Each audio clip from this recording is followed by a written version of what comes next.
ఒక కాలనీని తయారు చేసి ఒకే దగ్గర వాళ్ళందరికీ ఇండ్ల పట్టాలు ఇవ్వడమే కాకుండా వాళ్ళందరికీ ఇందిరమ్మ ఇండ్లు ఇచ్చి ఒక మంచి కాలనీని ఒక ఆదర్శ కాలనీగా తీర్చిదిద్ది వాళ్ళకి అన్ని మౌలిక వసతులు ఏర్పాటు చేసే విధంగా ప్రతిపాదనలు తీసుకొని వచ్చి ఈ జిల్లా మంత్రులు ఇన్ఛార్జ్ మంత్రి గారి ద్వారా ప్రభుత్వం అనుమతి తీసుకొని తక్షణమే ఆ పనులను చేపట్టాల్సిందిగా నేను సూచన చేస్తున్నా. దాని మీద కూడా నివేదికలు తయారు చేసుకోవాలి.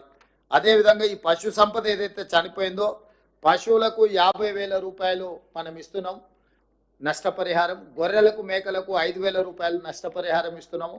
తక్షణమే ఆ నష్టపరిహారాన్ని కూడా అంచనా వేసి అగ్రికల్చర్ అండ్ రెవెన్యూ సిబ్బంది వాళ్ళు వెళ్ళి ఈ నష్టాన్ని కూడా ఏం జరిగిందో యానిమల్ హస్బెండరీ డిపార్ట్మెంట్ను కూడా ఇన్వాల్వ్ చేసి ఈ నివేదికలు తయారు చేసి వాళ్ళకి నష్టపరిహారం ఇవ్వండి. అదేవిధంగా దాదాపుగా 30,000 ఎకరాల పంట నష్టం అంటున్నారు.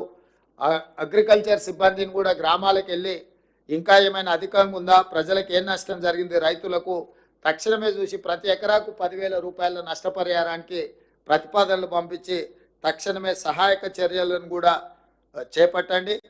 అదేవిధంగా ఇప్పుడు ఈ రోడ్లకు సంబంధించి కానీ హౌజెస్కు సంబంధించి కానీ ప్రధానమంత్రి ఆవాస్ యోజన కింద ఇట్లా ప్రమాదాలు జరిగినప్పుడు ఈ ఇండ్లు పోతే కేంద్ర ప్రభుత్వం నుంచి కూడా మనము నష్ట సహాయాన్ని వాళ్ళకు సహకారం అందించడానికి నివేదికలు పంపించవచ్చు.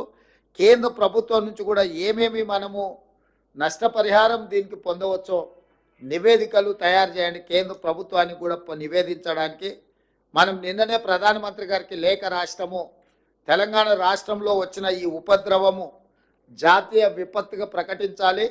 తక్షణమే 5,438 కోట్ల రూపాయల నష్టం జరిగిందని తాత్కాలిక అంచనా రాష్ట్ర ప్రభుత్వ యంత్రాంగం అంచనా వేసిండ్రు.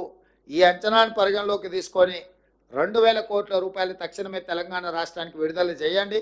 అదేవిధంగా ఈ తెలంగాణ రాష్ట్రంలో జరిగిన నష్టాన్ని, ప్రాణ నష్టాన్ని, ఆస్తి నష్టాన్ని చూడడానికి ప్రధానమంత్రి గారిని కూడా ఆహ్వానించడం. ఎందుకంటే ప్రధానమంత్రి గారు ప్రత్యక్షంగా తెలంగాణ రాష్ట్రంలో జరిగిన నష్టాన్ని పరిశీలిస్తే వారు అధికంగా నిధులు ఇచ్చే తెలంగాణ రాష్ట్రాన్ని ఆదుకోవడానికి అవకాశం ఉంటుంది. కాబట్టి తెలంగాణ రాష్ట్ర ప్రభుత్వం తరఫున ప్రధానమంత్రి గారిని కూడా మనం ఆహ్వానించడం జరిగింది.